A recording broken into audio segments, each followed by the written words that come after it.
हाँ जी, good morning. हमने question number 19 किया था एसओपी और डीएलओपी के लेकर कि इसमें 3 मकान थे, इसमें से 2 एसओपी हो जाएंगे, 1 डीएलओपी। तो इसको लेकर कुछ डाउट थे, वो क्लियर करते हैं। हाउस 2 का इंटरेस्ट 55,000, हाउस 3 का इंटरेस्ट 1,75,000, लेकिन हाउस सेकंड का इंटरेस्ट जो लोन लिया गया वो रिपेयर के लिए लिया गया और हाउस 3 का परचेस के लिए लोन लिया गया था। ठीक है, तो यहाँ पर हमने देखा था ऑप्शन 3 में कि अगर हाउस सेकंड और हाउस थर्ड दोनों को एसओपी माना जाए तो हाउस सेकंड एसओपी है, तो वैसे तो उसका एक्चुअल इंटरेस्ट 55,000 था, उसको रेस्ट्रिक्ट किया हमने, रोका 30,000 तक। और हाउस थर्ड उसके लिए एनहांस्ड लिमिट एप्लीकेबल हो रही थी 2 लाख। क्यों? वो परचेज ऑप्शन के लिए था और लोन 1 अप्रैल 99 के बाद लिया गया, ऑन और आफ्टर। इस वजह से उस पर एनहांस्ड लिमिट लग रही थी 2 लाख की और उसका एक्चुअल इंटरेस्ट था 1,75,000। ये विद इन लिमिट था, तो इसको रेस्ट्रिक्ट नहीं करना पड़ा। बट जब दोनों टोटल हुए, दोनों एसओपी का इंटरेस्ट भी 2 लाख से ज्यादा नहीं होना चाहिए। ठीक है, तो हमने उसको 2 लाख तक रेस्ट्रिक्ट कर लिया। अब इसको लेकर एक बात करते हैं कि हाउस सेकंड जो था उसके लिए हमने रेस्ट्रिक्ट किया 30,000, रिपेयर के लिए लोन था इसलिए। हाउस थर्ड परचेज के लिए लोन था एसओपी, तो उसके लिए एनहांस्ड लिमिट एप्लीकेबल हो गई 2 लाख वाली। फिर हमने बोला दोनों का एग्रीगेट भी किया तो 2 लाख तक रोक दिया। मतलब हमने एनहांस लिमिट दोनों के लिए कंसीडर कर ली और रोक लिया। इंडिविजुअली देखें तो हाउस सेकंड का इंटरेस्ट हमने 30,000 तक रेस्ट्रिक्ट किया। कहने का मतलब हमारा एक लोन हाउस सेकंड को लेकर ऐसा है जिस पर जनरल लिमिट लग रही है 30,000। हाउस थर्ड के लिए जो लोन है उसके लिए एनहांस्ड लिमिट लग रही है 2 लाख की। तो जब एक हाउस पर जनरल लिमिट लगे, एक हाउस एसओपी पर एनहांस लिमिट लगे, जब हम एग्रीगेशन करेंगे, एग्रीगेशन के वक्त हम 2 लाख की लिमिट में इसको रेस्ट्रिक्ट क्यों करेंगे? कई लोग बोले नहीं 30,000 में रेस्ट्रिक्ट कर लो, एग्रीगेट को भी आप 30,000 में रेस्ट्रिक्ट कर लो, 2 लाख में क्यों रेस्ट्रिक्ट कर रहे हो? उस वक्त एसएससी क्या आर्ग्यूमेंट करेगा कि मेरे को हाउस थर्ड के लिए 2 लाख की एनहांस लिमिट अवेलेबल है, तो मेरा एग्रीगेशन भी 2 लाख को ध्यान में रखते हुए किया जाए। ठीक है, हाउस थर्ड के लिए मुझे एनहांस लिमिट 2 लाख की एप्लीकेबल है ना, अवेलेबल है, तो मेरा एग्रीगेशन जो दोनों हाउस का किया जा रहा है वो भी 2 लाख वाला किया जाए। अब इनका एक सवाल था कि अगर दोनों लोन, जैसे ये हाउस सेकंड का लोन था, ये रिपेयर के लिए था, ये हाउस थर्ड का लोन भी अगर परचेज के लिए ना होकर ये भी रिपेयर के लिए होता तो क्या होता? तो दोनों हाउसेस के लिए इंडिविजुअली 30,000 तक हम रेस्ट्रिक्ट करते हैं। ठीक है, इंडिविजुअली हम 30,000 और यहाँ इसको फिर हम रेस्ट्रिक्ट कर लेते 30,000। फिर एग्रीगेट इंटरेस्ट जब करते तब एग्रीगेट इंटरेस्ट को भी हम रोक देते 30,000 पर, तो यहाँ पर 2 लाख की जगह 30,000 हो जाएगा। मतलब पहले इंडिविजुअली देखना है, 30,000 तक दोनों मकानों का इंडिविजुअल इंटरेस्ट 30,000 तक रेस्ट्रिक्ट करना है, लेकिन ये 30,000 की लिमिट एग्रीगेट इंटरेस्ट दोनों एसओपी के लिए है, इसलिए एग्रीगेशन के वक्त उसको फिर दोबारा 30,000 के लिमिट में बांध दिया जाएगा, रेस्ट्रिक्ट कर लिया जाएगा। समझ आई बात? ठीक है, दोनों में से एक भी अगर आपको 2 लाख की एनहांस लिमिट अवेलेबल हो जाती है दोनों लोन में से, तो आप बोलोगे कि मेरा जो इंटरेस्ट बढ़ रहा है वो ऐसी एसओपी के लिए बढ़ रहा है जिसके लिए मुझे एनहांस लिमिट अवेलेबल है, तो आप 2 लाख एग्रीगेशन के वक्त अप्लाई करोगे। लेकिन दोनों हाउसेस के लिए 30,000 की लिमिट है, तो एग्रीगेशन के वक्त भी 30,000 अप्लाई किया जाएगा। बात समझ आ गई कि दोबारा बताऊं? क्लियर? लास्ट? चलिए अब आज समझते हैं एक नई बात। क्वेश्चन नंबर, यस, एक मिनट, एक क्वेश्चन में करेक्शन करिए। एक इस क्वेश्चन में आप करेक्शन करिए। ये जो थर्ड हाउस का कंस्ट्रक्शन कंप्लीट हुआ आपका 1 अप्रैल 2016, कंस्ट्रक्शन इस डेट को कंप्लीट हुआ, परचेज या कंस्ट्रक्शन? ठीक है, परचेज के लिए था, परचेज इस डेट को कंप्लीट हुआ। ठीक है, तो आपने लोन की डेट चेंज कर लीजिए, लोन की लेने की डेट जुलाई, तो ठीक है, यहां पर 2015 कर लीजिए। इस डेट को आपने लोन लिया था 2015 में, और आपका कंस्ट्रक्शन 1 अप्रैल 2016 को कंप्लीट हुआ। ठीक है, तो यहां आपको डेट चेंज करनी है, 2016 के बजाय 2015। इसके अलावा question number 15,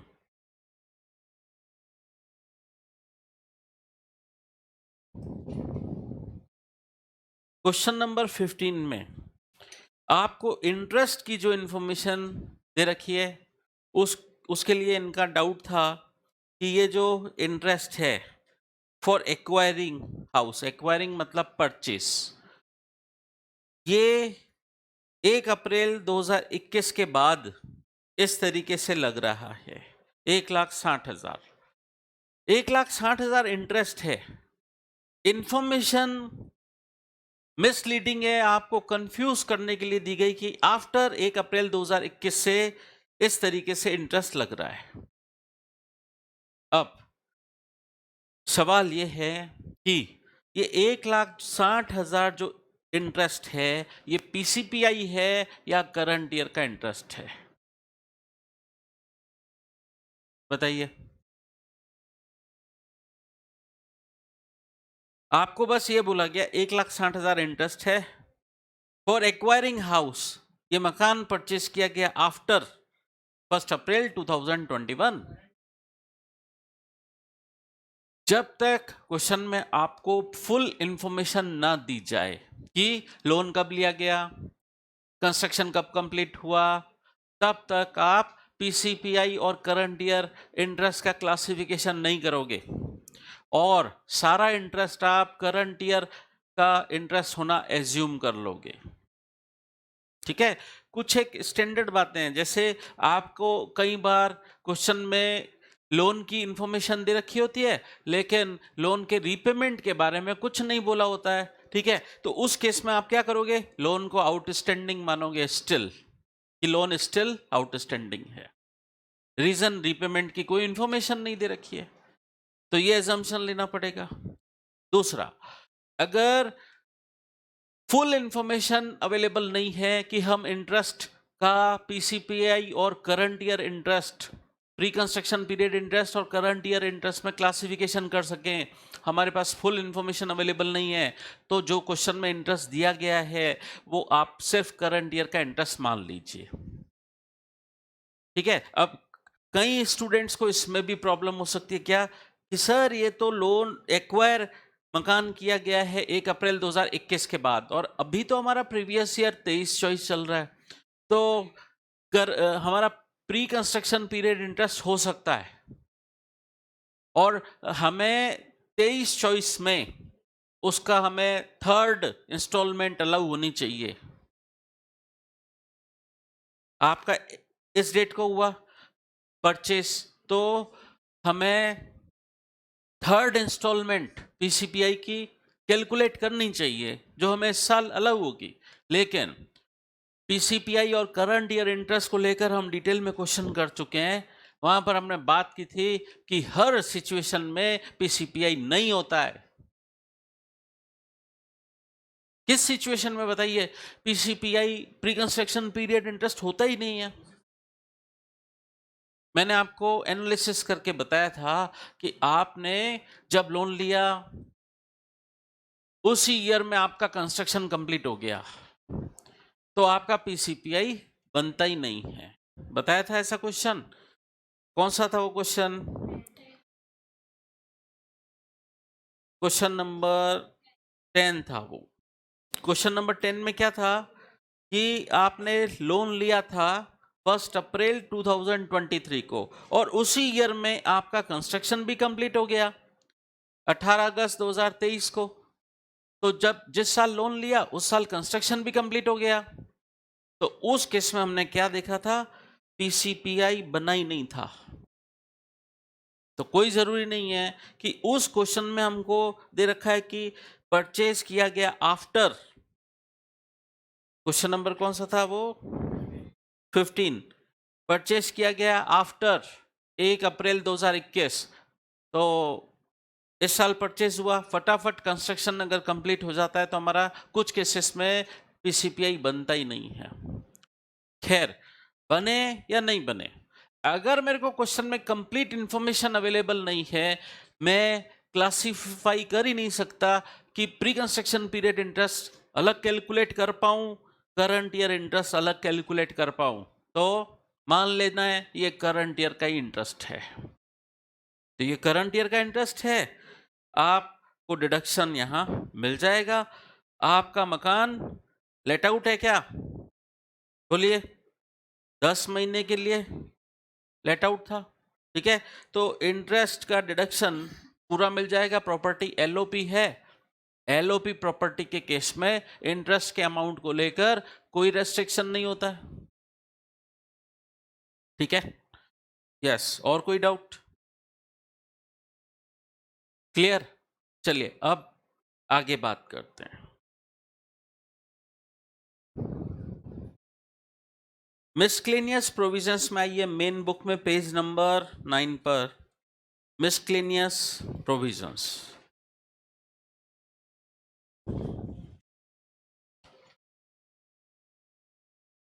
house property situated outside India, property foreign में लोकेटेड है, फॉरेन प्रॉपर्टी है। एसएससी के पास मान लीजिए यूएसए में प्रॉपर्टी है, वो उसने लेट आउट कर दी। बताइए फॉरेन प्रॉपर्टी का रेंट इंडिया में टैक्सेबल होगा या नहीं? हमें लगता है कि नहीं होगा। फॉरेन प्रॉपर्टी है, उसका रेंट तो फॉरेन इनकम है रेंट, बट फॉरेन इनकम है ना, प्रॉपर्टी फॉरेन में लोकेटेड है। नहीं, मैं ये कह रहा हूं रिसीव भी इंडिया में नहीं हुआ, मान लेते हैं फॉरेन में प्रॉपर्टी थी और रेंट भी फॉरेन में ही रिसीव हुआ। अब किसी का आर्ग्यूमेंट ये हो सकता है कि फॉरेन इनकम इंडिया में टैक्सेबल क्यों होगी, ठीक है। बट इनकम टैक्स में ये बातें काम नहीं आती। इनकम टैक्स में काम आता है रेजिडेंशियल स्टेटस। इनकम को टैक्सेबल किया जाता है रेजिडेंशियल स्टेटस को देखते हुए, ठीक है। हालांकि हम रेजिडेंशियल स्टेटस चैप्टर डिटेल में पढ़ेंगे, बट हाल फिलहाल उसके बारे में थोड़ा सा ब्रीफ समझ लेते हैं। रेजिडेंशियल स्टेटस चैप्टर के अकॉर्डिंग या तो कोई पर्सन रेजिडेंट होता है या नॉन रेजिडेंट होता है। अगर जो पर्सन, वैसे तो बहुत सारी सिचुएशन है और भी कंडीशंस हैं, बट बेसिक बातें बता देता हूं मैं। जो पर्सन इंडिया में प्रेजेंस है जिसकी रेलेवेंट प्रीवियस ईयर में कम से कम 182 डेज की, वो रेजिडेंट है। और जो जिसकी प्रेजेंस इंडिया में 182 डेज से कम है, वो नॉन रेजिडेंट है। ये बेसिक कंडीशन है। बेसिक कंडीशन अप्लाई की जाती है रेजिडेंट और नॉन रेजिडेंट के क्लासिफिकेशन के लिए, बेसिक कंडीशन। फिर बाद में एडिशनल कंडीशंस और हैं। वो एडिशनल कंडीशंस क्या बोलती हैं कि अगर एडिशनल कंडीशंस दो हैं, दो कंडीशन क्या है, पास्ट 10 इयर्स की हिस्ट्री देखेंगे हम उस इंडिविजुअल की, और अगर पास्ट 10 इयर्स में वो एटलीस्ट 2 इयर्स इंडिया में रेजिडेंट है, पास्ट 2 इयर्स में अगर पास्ट 10 इयर्स में से 2 इयर्स में अगर वो कम से कम एटलीस्ट 2 इयर्स वो इंडिया में रेजिडेंट है, फर्स्ट ये एडिशनल कंडीशन है। और पास्ट 7 इयर्स, पास्ट 7 इयर्स का मतलब रेलेवेंट प्रीवियस ईयर को छोड़कर उससे पुराने पास्ट 7 इयर्स में उसकी इंडिया में प्रेजेंस 730 डेज है।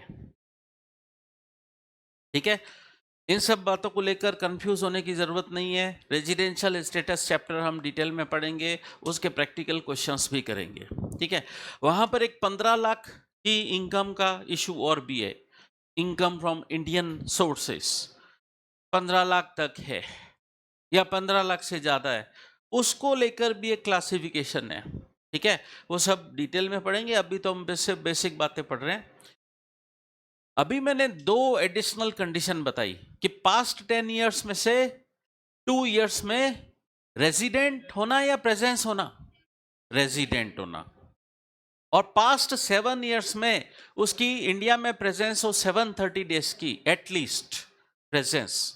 ठीक है, तो दोनों एडिशनल कंडीशंस फुलफिल हो जाती हैं तो वो OR मतलब ऑर्डिनरली रेजिडेंट कहलाता है। और अगर दोनों में से एक सेटिस्फाई हो रही है, एक नहीं हो रही है एडिशनल, या दोनों ही एडिशनल कंडीशन सेटिस्फाई नहीं हो रही हैं, तो वो NOR नॉट ऑर्डिनरली रेजिडेंट कहलाएगा।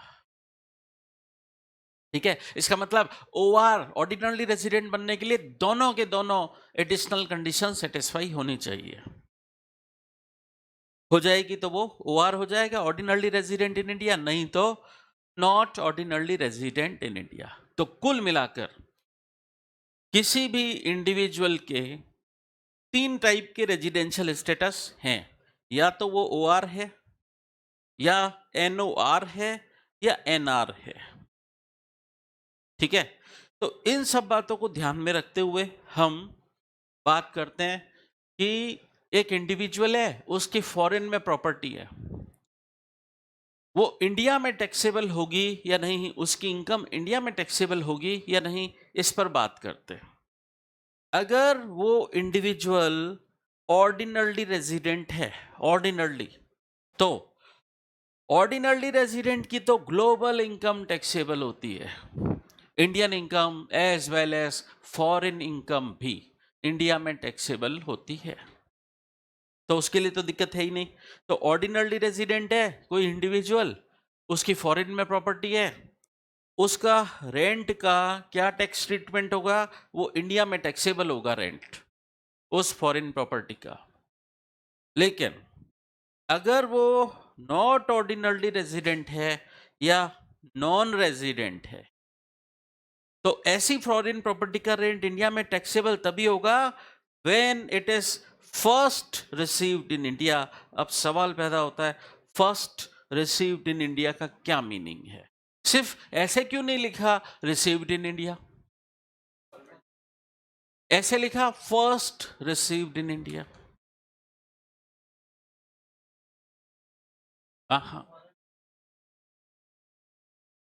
फर्स्ट रिसीव्ड इन इंडिया का मतलब, फॉर एग्जाम्पल फॉरेन में प्रॉपर्टी है, SSC इंडिविजुअल है, और मान लेते हैं हम कि वो नॉन रेजिडेंट है, NRI है, NRI है, उसकी फॉरेन में प्रॉपर्टी है, उसने किराए पर दे रखी है, रेंट मिला, रेंट अगर फॉरेन में वो रिसीव कर लेता है, नॉन रेजिडेंट की फॉरेन इनकम पर इंडिया में टैक्स नहीं लगता है। नॉन रेजिडेंट की सिर्फ इंडियन इनकम पर इंडिया में टैक्स लगता है। लेकिन ये नॉन रेजिडेंट मान लीजिए इंडिया में आया हुआ है अभी, और इसका जो टीनेंट है वो भी इंडिया में आया हुआ है, मतलब लैंडलॉर्ड और टीनेंट दोनों इंडिया में है फॉर द टाइम बिंग, और रेंट का पेमेंट एसएससी ओनर लैंडलॉर्ड को अपने टीनेंट से इंडिया में मिल गया, तो हम बोलेंगे ये rent first received in India है, फर्स्ट रिसीव्ड इन इंडिया। ठीक है, तो इसे इंडिया में टैक्सेबल किया जाएगा। एक, हाँ जी, दोनों, ये तो मैंने एग्जाम्पल दिया कि दोनों इंडिया में थे। रेंट इंडिया में रिसीव हुआ, इंडिया में रिसीव कैसे हो सकता है? मान लो सपोज वो बोल दे मेरे किसी रिलेटिव को, तुम टीनेंट तुम इंडिया जा रहे हो, मेरे किसी रिलेटिव को पैसे की ज़रूरत है, रेंट तुम अभी मेरे को मत दो, फॉरेन में तुम हो, अभी जा रहे हो, मैं तो फॉरेन में ही हूँ, और तुम जा रहे हो इंडिया टीनेंट, तो वहाँ मेरा एक रिलेटिव है, उसको पैसे की ज़रूरत है, इस बार का रेंट तुम उसको दे देना, तो भी टैक्सेबल हो जाएगा, ये फर्स्ट रिसीव्ड इन इंडिया है। हाँ, एक तीसरा केस और, अगर लैंडलॉर्ड टीनेंट को बोले कि बैंक ऑफ बड़ौदा की फॉरेन में ब्रांच है, बैंक ऑफ बड़ौदा की फॉरेन में ब्रांच है, मेरा अकाउंट है उधर, लैंडलॉर्ड का अकाउंट है किसमें? बैंक ऑफ बड़ौदा की फॉरेन ब्रांच में। लैंडलॉर्ड ने टीनेंट को इंस्ट्रक्शन दिया कि रेंट इस अकाउंट में डिपॉजिट करा देना, तो ये भी फर्स्ट रिसीव्ड इन इंडिया माना जाएगा। एसएस इंडिया में, हाँ हाँ, यस, अगर ऑनलाइन डायरेक्ट पेमेंट किया गया, टीनेंट फॉरेन में ही है, लैंडलॉर्ड इंडिया में, लैंडलॉर्ड ने बोला अभी इधर मेरे को पैसे की जरूरत है, रेंट तुम डायरेक्ट ऑनलाइन ट्रांसफर कर दो, तो ये भी फर्स्ट रिसीव्ड इन इंडिया है। तो एसएससी का रेजिडेंशियल स्टेटस अगर एनओआर है या एनआर है, तो वो इंडिया में रेंट रिसीव करने से बचे। क्यों? इससे क्या होगा? टैक्स नहीं देना पड़ेगा। अगर वो अवॉइड कर सकता है इंडिया में फर्स्ट रिसिप्ट को इंडिया में रिसीव ना करे, रीजन इंडिया में रिसीव करना गलती माना जाएगा, टैक्सेबल हो जाएगा इंडिया में। ठीक है, तो एग्जाम में जो क्वेश्चन आता है वो अधिकतर ऑर्डिनरी रेजिडेंट को लेकर आते हैं। उस सिचुएशन में कोई कंफ्यूजन नहीं रहता कि फॉरेन प्रॉपर्टी का रेंट इंडिया में टैक्सेबल होगा कि नहीं होगा, होगा ही। ऑर्डिनरी रेजिडेंट है क्वेश्चन में, अधिकतर एग्जाम में जो क्वेश्चन आते हैं वो ऐसे आते हैं। हाँ जी, वो तो रेजिडेंशियल स्टेटस को डिटरमाइन करने के लिए ओआर है, अगर रेलेवेंट प्रीवियस ईयर में कम से कम 182 डेज, हमें 182 डेज की प्रेजेंस किसके लिए देखनी होती है? रेलेवेंट प्रीवियस ईयर में। हमें टैक्स रनिंग ईयर नहीं है, वो रेलेवेंट प्रीवियस ईयर एंड होता है, असेसमेंट ईयर आता है, तो हम रेलेवेंट प्रीवियस ईयर की इनकम का टैक्स असेसमेंट ईयर में देते ना। कई लोग क्या बोलते हैं, प्रीवियस ईयर तो होता है ईयर ऑफ इनकम और असेसमेंट ईयर होता है ईयर ऑफ टैक्स। ठीक है, तो 23 चॉइस में इनकम रिसीव हुई, 23 चॉइस में इनकम रिसीव हुई, 23 चॉइस रेलेवेंट प्रीवियस ईयर है, टैक्स तो चॉइस 25 में देना है, असेसमेंट ईयर में देना है ना। ठीक है, तो रेजिडेंशियल स्टेटस किस ईयर का देखना है? रेलेवेंट प्रीवियस ईयर 23 चॉइस का। अब एक बात और, फॉरेन प्रॉपर्टी का रेंट रिसीव हुआ, डॉलर में रिसीव हुआ, क्या उसको इंडियन रुपीस में कन्वर्ट करना रहेगा? करना पड़ेगा इंडियन रुपीस में कन्वर्जन। तो कैसे करेंगे? देखिए, 12 महीने का रेंट अलग अलग डेट्स को मिला, तो क्या जिस जिस दिन मिला उस दिन जो एक्सचेंज रेट थी उससे मैं कन्वर्जन कर लूं?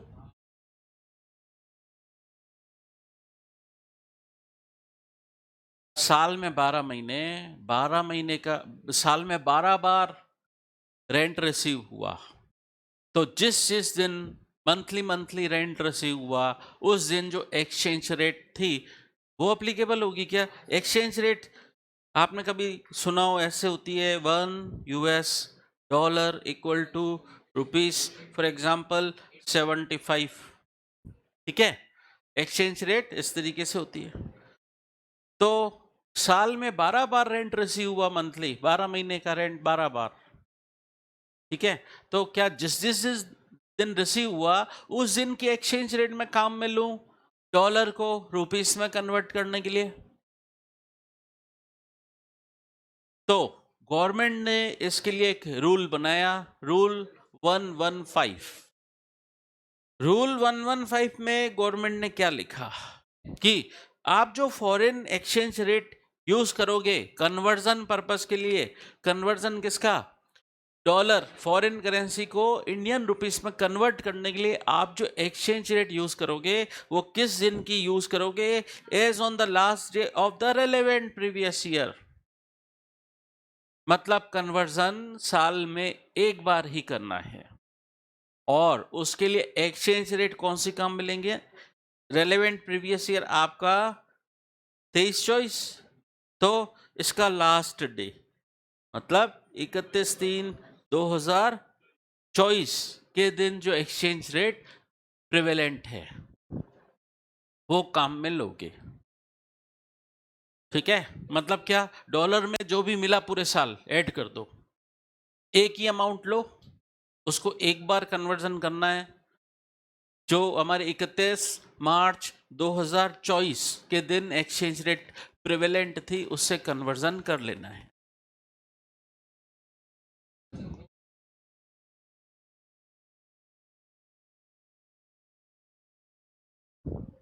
गवर्नमेंट ने फॉर्मूला फिक्स कर दिया है, हमें इसी रेट से कन्वर्जन करना है। गवर्नमेंट स्टैंडर्ड प्रिंसिपल बना देती है, उस आपको फॉलो करना है।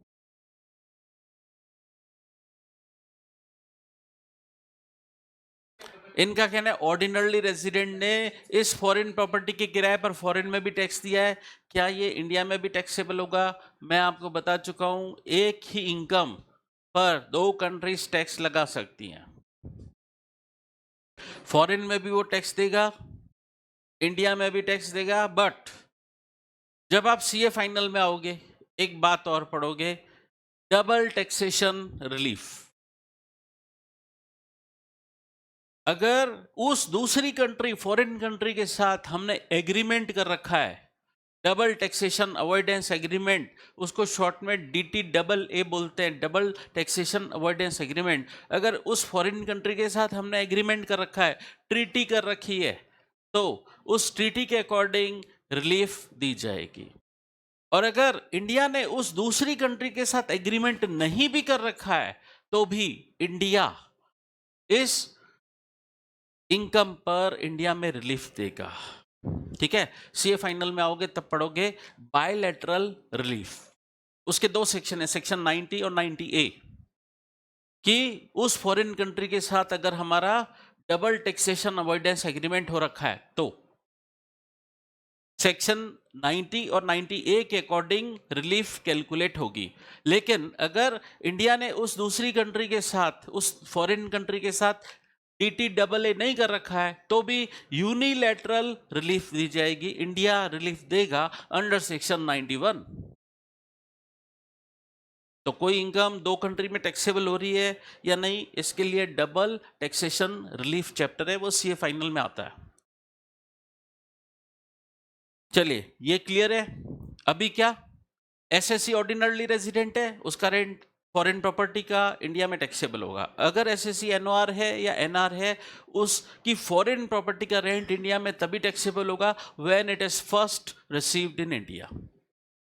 अच्छा, एक बात बताइए, उसने रेंट फॉरेन में रिसीव कर लिया, बाद में वो इस रेंट को इंडिया में रेमिट करता है, रेमिटेंस अलग बात है, ठीक है, वहां रिसीव कर लिया तो वो फर्स्ट रिसीव्ड इन इंडिया नहीं है। चलिए, तो इसको लेकर हम क्वेश्चन करते हैं फॉरेन प्रॉपर्टी को लेकर।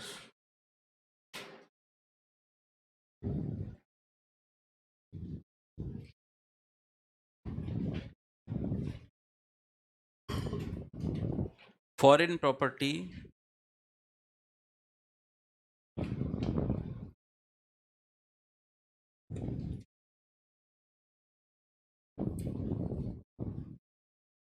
Question number 31, question number 31, page number 20, question bank. Mrs Indu a resident individual. अब यहां आपको बोला है रेजिडेंट है, कौन सी रेजिडेंट है ये, ओआर है या एनओआर है। In the absence of information मैं इनको ओआर मानूंगा, मतलब ऑर्डिनरली रेजिडेंट इन इंडिया। इनका यूएसए में मकान है, इनको वहां से रेंट मिलता है $2000 पर मंथ, $2000 पर मंथ। इन्होंने म्यूनिसिपल टैक्स पे किया है $1500 ड्यूरिंग द फाइनेंशियल ईयर 2023-24। तो म्यूनिसिपल टैक्स $1500, और रेंट तो ये तो मंथली है ना, और म्यूनिसिपल टैक्स के आगे पर मंथ नहीं लिखा है, इट मीन्स ये पूरे साल का है, एनुअल। ये इनके यूएसए की प्रॉपर्टी की डिटेल दी है। अब ये यूएसए की प्रॉपर्टी की का रेंट इंडिया में टैक्सेबल होगा कि नहीं होगा। ओआर है, ओआर की तो ग्लोबल इनकम इंडिया में टैक्सेबल होती है, तो ये फॉरेन प्रॉपर्टी यूएसए का भी रेंट इंडिया में टैक्सेबल होगा। आपको इसका एक्चुअल रेंट दे दिया है $2000 पर मंथ। अब फॉरेन प्रॉपर्टी की डिटेल तो यहां खत्म हो गई। अब इसके बाद he also owns a 2-story house in Mumbai. Mumbai India में इनका एक डबल स्टोरी का मकान है। ग्राउंड फ्लोर ये खुद के रेजिडेंस के लिए यूज करती हैं, और फर्स्ट फ्लोर इन्होंने लेट आउट कर दिया है। तो ये जो मुंबई वाला मकान है इनका, ग्राउंड फ्लोर एसओपी है और फर्स्ट फ्लोर एलओपी है। अच्छा, मैं ऐसे बोल दूं 50% एरिया एसओपी है एंड 50% एरिया एलओपी है, चलेगा। अब standard rent for each floor 11,000 per month दे रखा है स्टैंडर्ड रेंट। म्यूनिसिपल टैक्स इस पूरे मकान के दे रखे हैं, फ्लोर वाइज दिया क्या म्यूनिसिपल टैक्स, या पूरे मकान का दिया, पूरे मकान का 7,500 रुपए। मिसेस इंदू ने इस मकान का कंस्ट्रक्शन कराया था लोन लेकर। लोन इन्होंने लिया था 20 जून 2020 को, और रीपेमेंट इन्होंने किया है लोन का 54,000 इंक्लूडिंग इंटरेस्ट 24,000। इसका मतलब इनके 54,000 की ईएमआई आती है। ईएमआई समझते हो ना, इक्वेटेड मंथली इंस्टॉलमेंट, किस्त आती है इनकी। कई लोग बात करते हैं ना मेरे लोन की किस्त लगने वाली है, तो 54,000 इनकी किस्त है, इसमें इंटरेस्ट एलिमेंट 24,000 है। तो बाकी का क्या है, लोन का प्रिंसिपल अमाउंट। लोन के प्रिंसिपल अमाउंट का हाउस प्रॉपर्टी एक्ट में कुछ नहीं होता है, सिर्फ इंटरेस्ट का डिडक्शन मिलता है। तो मेरे को 54,000 में से 24,000 इंटरेस्ट है, बाकी का प्रिंसिपल है, प्रिंसिपल का कुछ नहीं करना, सिर्फ इंटरेस्ट का डिडक्शन मिल जाएगा। और वैल्यू ऑफ $1 ₹45 दे रखा है, ठीक है। अब एक छोटी सी बात और, कई बार इस तरीके से इंफॉर्मेशन हो सकती है। एक छोटी सी बात और बतानी, बड़ी इंटरेस्टिंग बात है। कई बार फॉरेन एक्सचेंज रेट इस तरीके से एक्सप्रेस की जाती हैं, $1 इक्वल टू ₹75 डैश ₹80। अब सवाल पैदा होता है, ये दो एक्सचेंज रेट क्यों दी? एक $75 रुपए का है या 80 रुपए का है?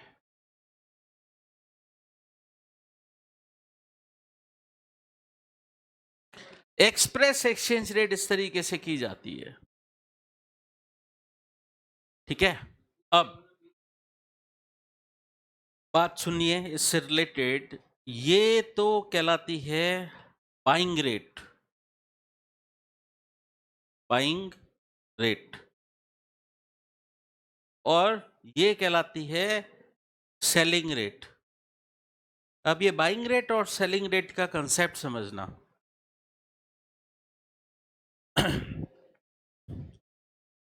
प्रोविजन में हमको जो हाउस प्रॉपर्टी एक्ट में कन्वर्जन करने को बोला है ना, वो एक्सचेंज रेट किस दिन की काम में लेनी है?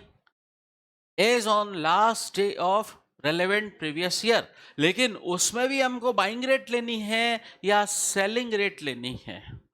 देखिए प्रोविजन में क्या दे रखा है, यहां दे रखा है टीटी बाइंग रेट काम में लेनी है as on the last day of relevant previous year. TT का मतलब टेलीग्राफिक ट्रांसफर, टीटी का full form telegraphic transfer. Buying rate काम आएगी, ठीक है। तो बाइंग रेट काम आएगी,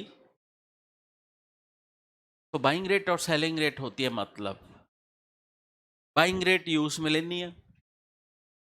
मैंने बता दिया बाइंग रेट कौन सी वाली होती है, जो पहले लिखी होती है वो बाइंग रेट होती है, बाद में जो लिखी होती है सेलिंग रेट होती है। ये बाइंग रेट और सेलिंग रेट का क्या झमेला है?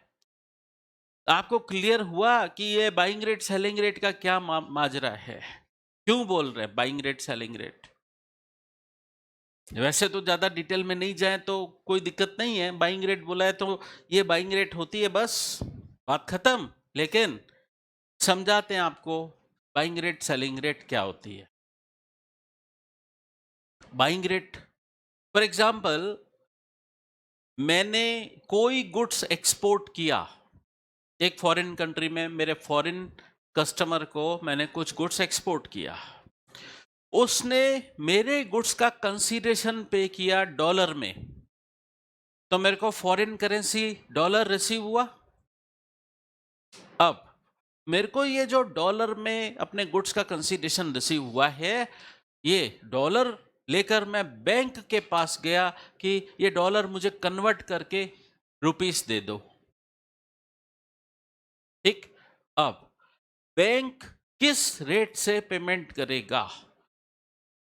$1 दिया मैंने बैंक को, बैंक मुझे 75 रुपीस देगा या 80 रुपीस देगा? 75 देगा। बैंक अपना प्रॉफिट देखेगा, बैंकिंग कमर्शियल एक्टिविटी है, प्रॉफिट मोटिव से काम करते हैं, ठीक है। तो बैंक, मैं बैंक को $1 दूंगा, बैंक मुझे 75 देगा, बैंक मुझसे डॉलर बाय कर रहा है। कस्टमर के एंगल से नहीं देखा जाता है, बैंक के पॉइंट ऑफ व्यू से देखा जाता है। Exchange rate, buying rate, selling rate हमेशा ये बैंक के पॉइंट ऑफ व्यू से देखी जाती हैं, from banks point of view. वो कन्वर्जन चार्जेस जो होते हैं ना, वो इस रेट के अंदर इनबिल्ट होते हैं। ठीक है, तो ये बैंक के पॉइंट ऑफ व्यू से होता है। मैंने बैंक को $1 दिया, बैंक मुझे 75 रुपीज देगा, बैंक मुझसे डॉलर बाय कर रहा है, तो बाइंग रेट अप्लीकेबल होगी। ठीक है, अब दूसरा केस, सेलिंग रेट कब लगेगी? एग्जाम्पल से बताते हैं। मेरे को एक मशीनरी इंपोर्ट करनी है, जो उस मशीन का फॉरेन सप्लायर है उसने बोला रुपीस में पेमेंट नहीं चाहिए, डॉलर में करिए पेमेंट। अब मुझे उसको पेमेंट जो है डॉलर में भेजना है, मेरे पास डॉलर नहीं है, रुपीस है। ये रुपीस लेकर मैं बैंक के पास गया, इस केस में बैंक मुझे डॉलर सेल करेगा। बैंक के पॉइंट ऑफ व्यू से सोचना है, बैंक मुझे इस केस में डॉलर सेल करेगा, तो बैंक मुझको $1 देने के बदले में कितना चार्ज करेगा? 80 रुपीस। तो ये बाइंग रेट और सेलिंग रेट का माजरा समझ आया। देखो कुछ मार्केट ऐसे होते हैं जहां पर दो रेट चलती है, खरीदने की रेट अलग, बेचने की रेट अलग। गोल्ड का मार्केट होता है, गोल्ड के मार्केट में बाइंग रेट अलग चलती है, सेलिंग रेट अलग चलती है। मैं गोल्ड खरीदूं, इमीडिएटली सेल करने जाऊं,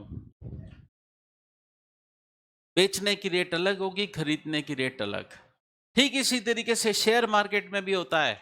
अगर मेरे को शेयर खरीदना है, बाइंग रेट अलग होगी, बेचना है, सेलिंग रेट अलग होगी।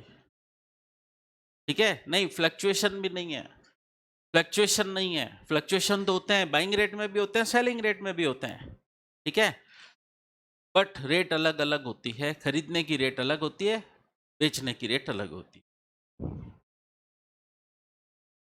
तो फॉरेन करेंसी के मार्केट में भी बाइंग रेट अलग, सेलिंग रेट अलग। ठीक है, यहां कन्वर्जन के लिए बाइंग रेट काम में ली जाएगी। क्लियर? तो चलिए, वो क्वेश्चन चल रहा था अपना, यहां पर आपको बोल दिया value of $1 is to be taken as ₹45। ये कुछ नहीं बोला बाइंग रेट है या सेलिंग रेट है, in the absence of specific information हम इसको बाइंग रेट होना एज्यूम करते हैं। अब आपको बोल रहे मिसेस इंदू की income from house property compute करिए प्रीवियस ईयर 23 चॉइस के लिए, मतलब असेसमेंट ईयर 24-25 के लिए। तो मिस्टर ये मिसेस इंदू ओआर है, ओआर है, इसकी फॉरेन प्रॉपर्टी की इनकम भी इंडिया में टैक्सेबल होगी। कैलकुलेशन करें तो कैलकुलेशन वाइज मुझे लगता है ये जो यूएसए वाली प्रॉपर्टी है ये 100% लेट आउट है। इसका किराया आ रहा है, बस मेरे को तो इतनी इंफॉर्मेशन दी है कि इसका किराया $2000 पर मंथ है और इसका म्यूनिसिपल टैक्स 1500 है, बस। बताइए एक्चुअल रेंट दे रखा है फॉरेन प्रॉपर्टी का, लेट आउट है, बट लेट आउट प्रॉपर्टी के लिए तो मुझे एक्सपेक्टेड रेंट भी तो कैलकुलेट करना होता है, और एक्सपेक्टेड रेंट 3 इंफॉर्मेशंस का इंटरप्ले होता है, fair rent, municipal value, standard rent. ठीक है, स्टैंडर्ड रेंट होना इतना जरूरी नहीं है, बट म्यूनिसिपल वैल्यू भी दे नहीं रखी है। बट एक बात बताइए, मैं फेयर रेंट तो कैलकुलेट कर ही सकता हूं इन द, जब आपको कंप्लीट इंफॉर्मेशन नहीं है फेयर रेंट कैलकुलेट करने की, तो actual rent multiplied by 12 may be taken as fair rent, तो फेयर रेंट तो निकल सकता है। चलिए इस फॉरेन प्रॉपर्टी की कैलकुलेशन शुरू करते हैं। फॉरेन प्रॉपर्टी की कैलकुलेशन शुरू की, फेयर रेंट में निकाल सकता हूं, $2000 दे रखा है, ठीक है, ये मंथली है तो 12 महीने से मल्टीप्लाई कर दूं, बट ये तो डॉलर में, एक्सचेंज रेट 45 है, कन्वर्जन कर दूं तो ये रुपीस आ गया, रुपीस आ गया 10,80,000, ये हो गया फेयर रेंट। म्यूनिसिपल वैल्यू नहीं दे रखी है, जेड वैल्यू कुछ नहीं, स्टैंडर्ड रेंट कुछ नहीं, बट यही हो गया मेरा एक्सपेक्टेड रेंट, यही हो गया मेरा एक्सपेक्टेड रेंट। और एक्चुअल रेंट भी यही है। तो एक्सपेक्टेड रेंट 10,80,000, एक्चुअल रेंट भी 10,80,000, तो gross annual value 10,80,000। Municipal tax पूरे साल का 1,500 है, 12 से मल्टीप्लाई करूं क्या कि 12 महीने से मल्टीप्लाई कर दूं? नहीं, ये तो पूरे साल का है ना, इनटू 45 एक्सचेंज रेट। तो ये पूरे साल का पेड हो चुका है कि नहीं, चेक कर ले। पेड हो गया है, पेड है, ठीक है, पेड हो चुका है तो डिडक्शन मिल जाएगा। तो एनएवी आ गई, नेट एनुअल वैल्यू आ गई 10,12,500 एनएवी आ गई। Standard deduction 30% of NAV implied है, लेस कर दो, लेस कर दिया। क्या इस फॉरेन प्रॉपर्टी को लेकर कुछ लोन की इंफॉर्मेशन थी? नहीं, तो इंटरेस्ट नहीं होगा, ठीक है। तो फॉरेन प्रॉपर्टी की तो इनकम हमने कैलकुलेट कर ली, कोई नई बात नहीं थी इसमें। बट फॉरेन प्रॉपर्टी की बात आते ही स्टूडेंट एग्जाम में घबरा जाते हैं। क्या था इसमें, कोई खास बात थी? अब कुछ स्टूडेंट इसके लिए एक बात पूछते हैं कई बार कि सर हम शुरू में डॉलर डॉलर में सारी इंफॉर्मेशन लिखें और बिल्कुल लास्ट में आकर अगर कन्वर्जन कर दें तो क्या चलेगा या नहीं चलेगा? नहीं चलेगा, नहीं चलेगा। आपको आईटीआर के अंदर, इनकम टैक्स रिटर्न के अंदर इंफॉर्मेशन फिलअप करनी होती है और वो आप डॉलर में एक्सप्रेस नहीं कर सकते कोई भी इंफॉर्मेशन, इसलिए शुरू से लेकर एंड तक सारी इंफॉर्मेशन इंडियन रुपीस में लिखी जाएंगी। क्लियर? ये तो हो गया फॉरेन प्रॉपर्टी। अब बात करते हम, ये जो मुंबई में हाउस है 2 स्टोरी का, तो इसका ग्राउंड फ्लोर और फर्स्ट फ्लोर, ग्राउंड फ्लोर क्या है? एसओपी, सेल्फ ऑक्यूपाइड, और फर्स्ट फ्लोर है एलओपी। मतलब 50% area let out, 50% self occupied, ठीक है। तो ये इंडिया वाले मकान का क्या हुआ? मुंबई में जो है ground floor 50% SOP, first floor 50% LOP. अलग अलग करके करना पड़ेगा क्या? यस, अलग करके करना पड़ेगा। तो यहां से शुरुआत हो गई आपके ऐसे क्वेश्चंस की जो पार्टली एसओपी और पार्टली एलओपी है। अब इंफॉर्मेशन क्या क्या दे रखी है इस मुंबई वाले हाउस की? स्टैंडर्ड रेंट ईच फ्लोर का दे रखा है। म्यूनिसिपल वैल्यू दी क्या? नहीं। हाँ, लेकिन मैं फेयर रेंट निकाल सकता हूं क्या? बताइए, जो जितना एरिया एसओपी है उसका फेयर रेंट, एक्सपेक्टेड रेंट निकालूं क्या? नहीं, क्योंकि एनुअल वैल्यू नील है। तो जितना पोर्शन एसओपी है मैं उसका एक्सपेक्टेड रेंट वगैरह या एनुअल वैल्यू निकालने के झमेले में फंसू ही नहीं, डायरेक्ट लिख दूं एनुअल वैल्यू नील। हाँ, बस जो फर्स्ट फ्लोर लेट आउट है उसका मंथली रेंट 10,000 है। फेयर रेंट क्वेश्चन में मुझे नहीं दिया इसका, मैं एक्चुअल रेंट से फेयर रेंट निकाल सकता हूं मल्टीप्लाइड बाय 12। तो फेयर रेंट निकाला 10,000 इंटू 12, फेयर रेंट आ गया 1,20,000। म्यूनिसिपल वैल्यू नहीं दे रखी है, जेड वैल्यू हो गया 1,20,000, ठीक है। स्टैंडर्ड रेंट दे रखा है इसका, स्टैंडर्ड रेंट दे रखा है ईच फ्लोर का, तो एक ही फ्लोर का ये 11,000 पर मंथ, 12 महीने से मल्टीप्लाई कर दूं 1,32,000, ठीक है। तो एक्सपेक्टेड रेंट क्या लेंगे? whichever is less, whichever is less 1,20,000। Actual rent कितना है? एक्चुअल रेंट है मंथली 10,000, तो ठीक है 10,000 इंटू 12, ये हो गया 1,20,000। तो एक्सपेक्टेड रेंट भी 1,20,000 और एक्चुअल रेंट भी 1,20,000, ग्रॉस एनुअल वैल्यू हो गई 1,20,000। म्यूनिसिपल टैक्स की इंफॉर्मेशन दे रखी है, वो पूरे हाउस की है, पूरे हाउस की है 7,500। अभी ये जो लेट आउट पोर्शन है 50% है, तो मैं इस 7,500 का 50% करूं कि नहीं, या पूरे 7,500 लेस कर दूं? 50% हो जाएगा यहाँ पे भी। म्यूनिसिपल टैक्स एनएवी आ गई, स्टैंडर्ड डिडक्शन लेस करना 30% ऑफ एनएवी इंप्लाइड है, लेस कर देते हैं। फिर क्या बोल रहे हैं, डायरेक्ट इंटरेस्ट की इंफॉर्मेशन दिए, यहां पर बता चुका हूं, प्रिंसिपल का कुछ नहीं करना है हाउस प्रॉपर्टी एक्ट में, इंटरेस्ट का डिडक्शन मिलेगा। प्लस यहां पर लोन लेने की डेट तो दे रखी है, लेकिन कंस्ट्रक्शन कराया है, कंस्ट्रक्शन की कंप्लीशन डेट नहीं दे रखी है। लोन लेने की डेट दे रखी है कि लोन हमने लिया था 20 जून 2020 को, लेकिन कंस्ट्रक्शन कंप्लीशन की डेट नहीं दे रखी है। हमें जब तक पीसीपीआई कैलकुलेट करने के लिए फुल इंफॉर्मेशन प्रोवाइड नहीं होंगी क्वेश्चन में, हम मानेंगे पीसीपीआई नील, और जो भी इंटरेस्ट है वो करंट ईयर का है। तो ये 24,000 इंटरेस्ट आपका करंट ईयर का है, ठीक है, पीसीपीआई नील है, तो 24,000 का 50% इधर लेस करूं क्या, 50%, और इनकम फ्रॉम हाउस प्रॉपर्टी आ गई।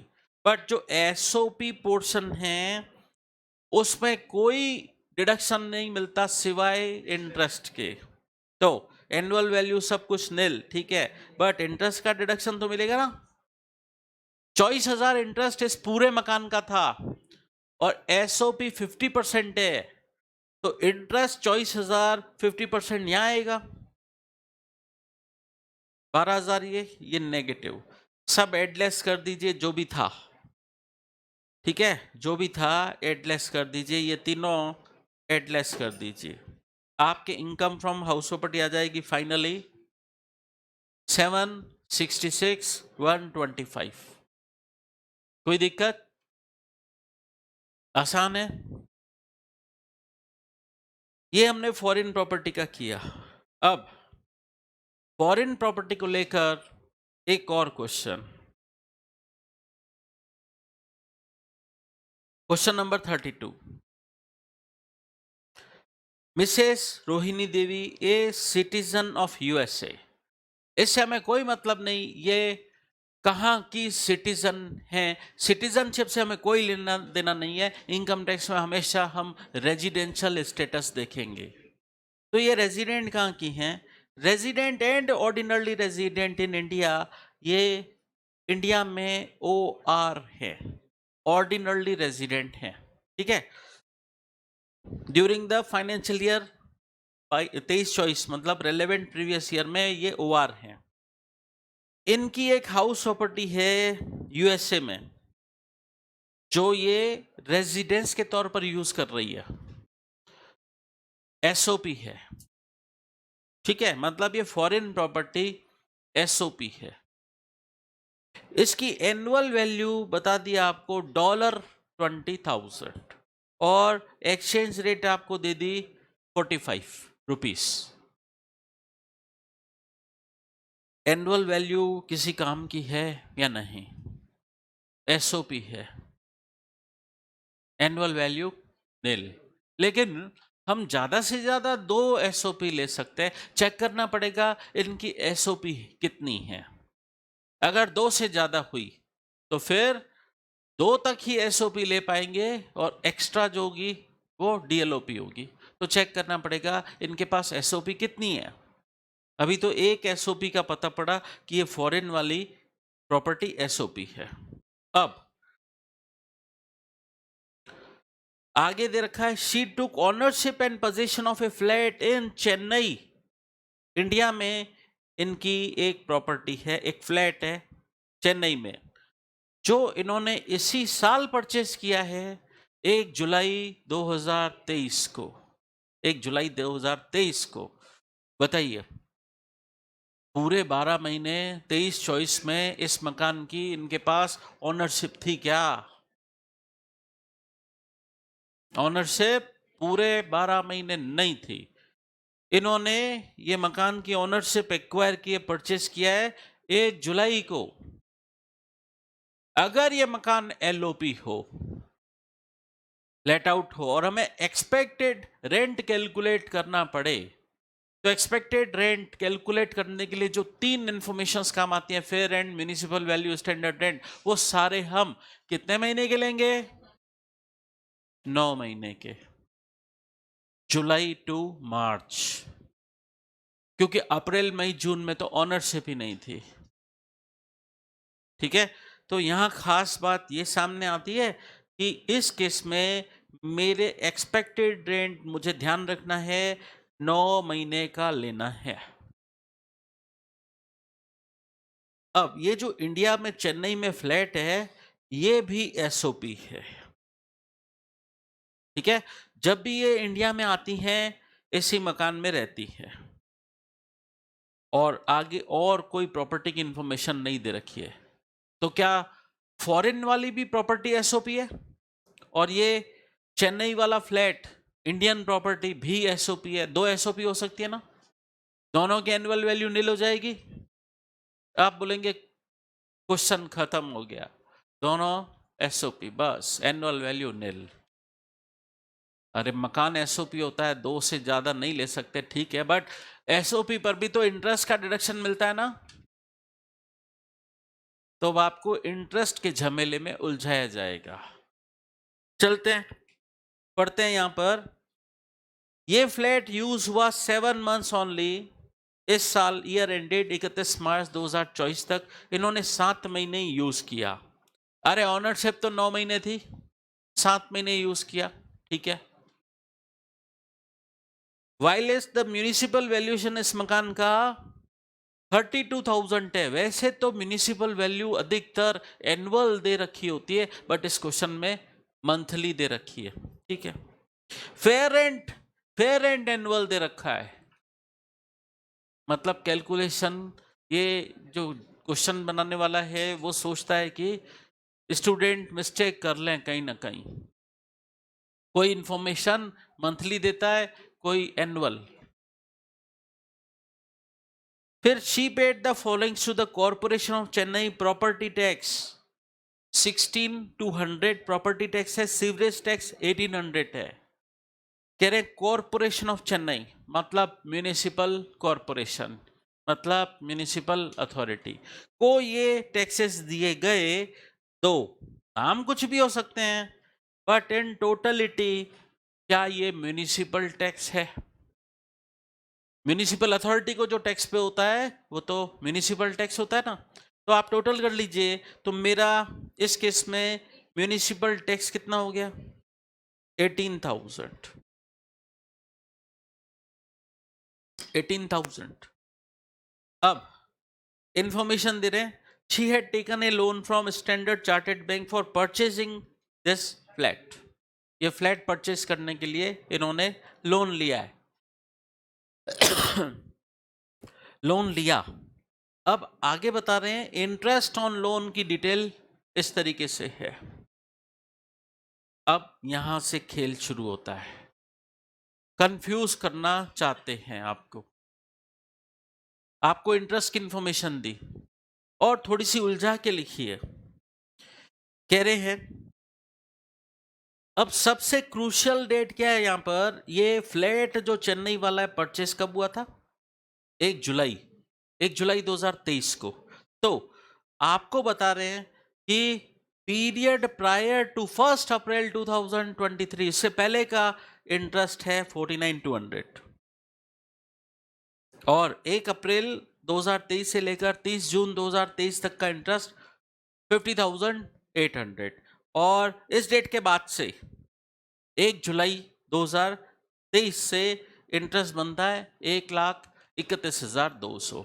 अब स्टूडेंट के दिमाग में क्या आएगा कि इस डेट को ऑनरशिप मिली है, तो प्री पोस्ट क्लासिफाई करना है इंटरेस्ट को, तो कई लोग सोचेंगे कि इस डेट के बाद ये तो हो गया पीसीपीआई और ये हो गया करंट ईयर इंटरेस्ट। अब सोच के बताइए।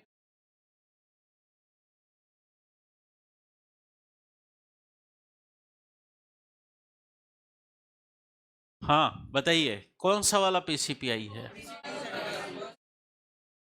देखिए, जब भी आप परचेस कंस्ट्रक्शन करते हैं उससे इमीडिएटली प्रीसीडिंग 31 मार्च तक का ही पीसीपीआई होता है।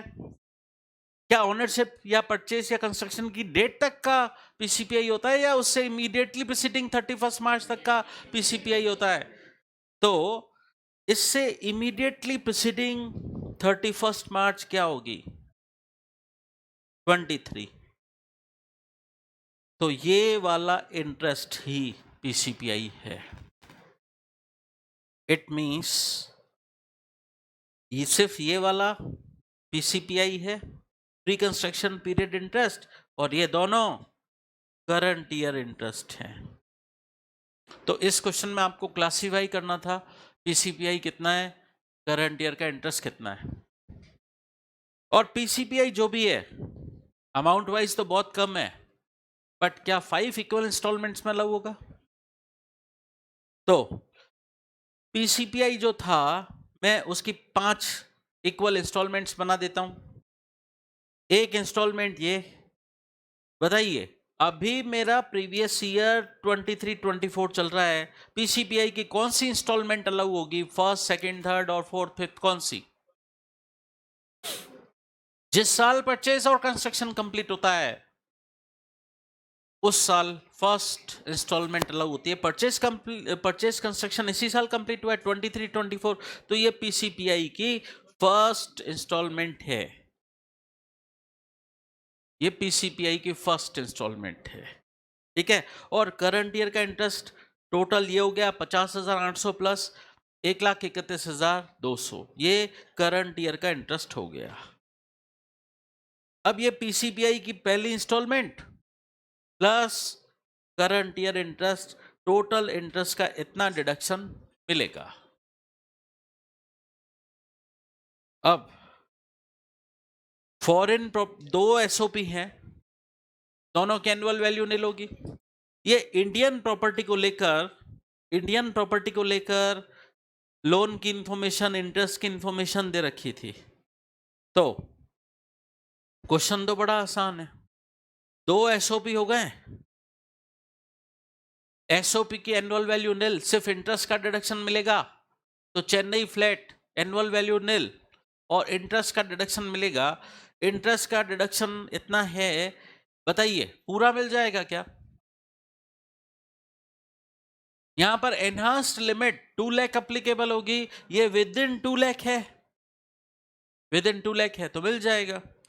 तो चेन्नई फ्लैट का तो इतना negative, income from house property negative आएगी, नील में से आप इंटरेस्ट लेस करोगे तो income from house property negative आएगी। और यूएसए वाली एसओपी ही है नील, उसका कोई लोन नहीं था, उसका कोई इंटरेस्ट नहीं है। तो करंट ईयर की इनकम फ्रॉम हाउस प्रॉपर्टी आ गई है, करंट ईयर की।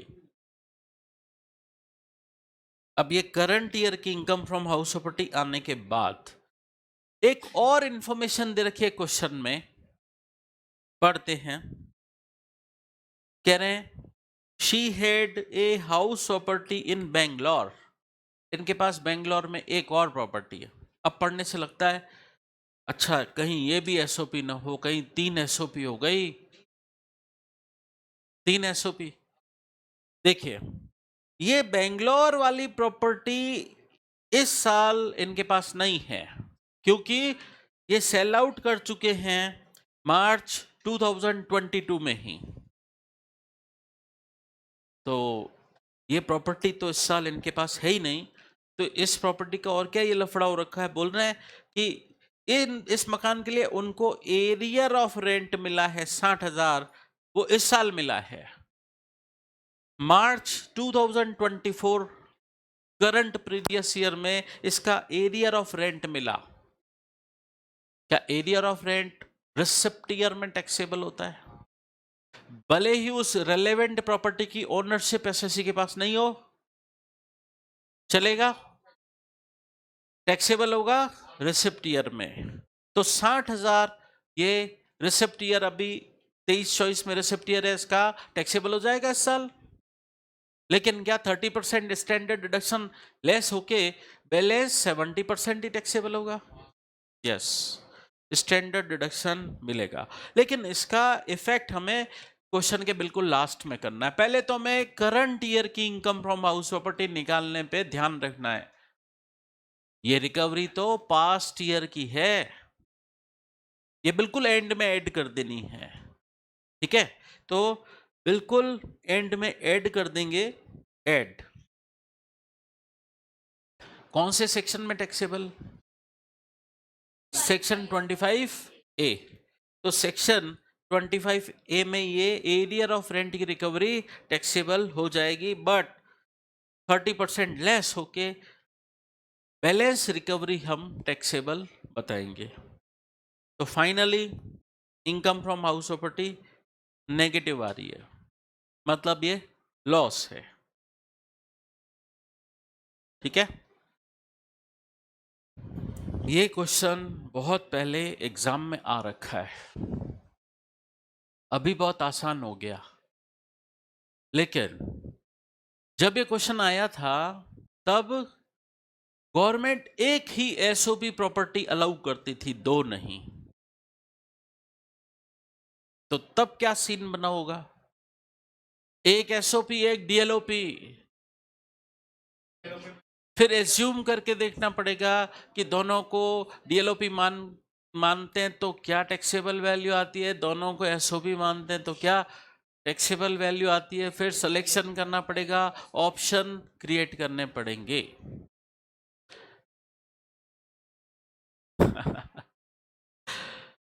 तभी आया था 8-9 मार्क्स का आया था।